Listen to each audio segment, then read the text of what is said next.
The country is dealing with yet another mass shooting here in Uvalde, Texas. I want to start with you, Mara. You have been in the position of these family members of the victims before. Talk about what you went through in Sandy Hook. So my mother, Mary Sherlock, was the school psychologist who was shot at the Sandy Hook Elementary School massacre. And it's an experience that I've described as obviously horrifying and something no one ever wants to live through. But it's something that will always be a part of me and that sometimes doesn't really seem real. And I'm sure that's what all the families are going through now, especially with it being just happening. Still to this day, those emotions, those scars are still there almost 10 years later.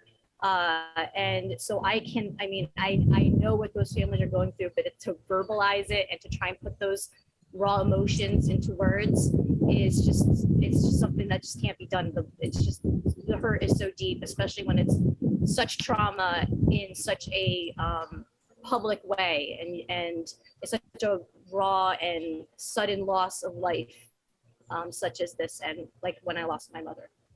When you heard that 19 children had been killed and 2 teachers here in Texas, what was that like? I mean, I would imagine that each mass shooting is like reliving what you went through over and over again. Does bring some back, but this one in particular, my husband was trying to warn me to like not look at the news, but obviously you can't avoid it. It's on social media, it's everywhere. And as soon as I saw the numbers, which are so close to Sandy Hook's numbers, it was like I was right back on December 14th. It was, that same pit in my stomach, not knowing what to do with my emotions, not having control of my emotions, breaking down in front of my children. It was like right back. It was like 10 years ago, all over again. I'm so sorry for what you went through and for what countless family members are going through right now. Janice, I want to talk to you. You're with the Tri-state Canine Response Team, and you've got a little guy in that car behind you. Tell us about what your role is, your group's role. Well, first I need to introduce Logan, or he will be upset with me. This is Logan. He's a 17-month-old golden retriever, and he is packing his bags, and we are flying out tomorrow at 5 o'clock in the morning. We're going with a team of 4 dogs.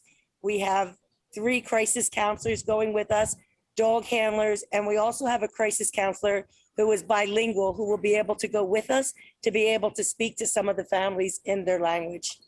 So you just got back from Buffalo, another mass shooting. What do you do?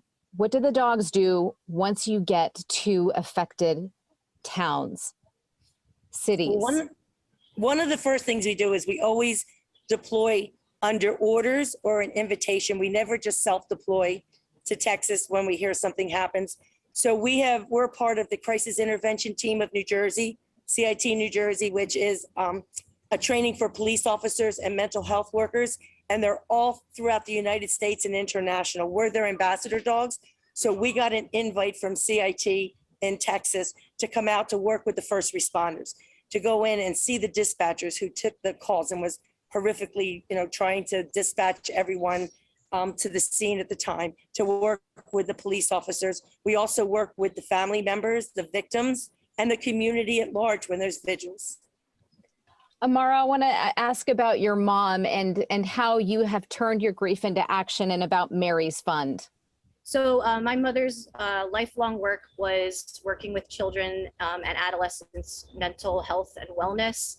And so once she was taken, people wanted to do something. Like, can we give you money? And we didn't want to take the money. If we have to take the money because people wanted to do something, like, we need to do something that she would be proud of, that we can help others the way she helped so many children in her line of work as a school psychologist.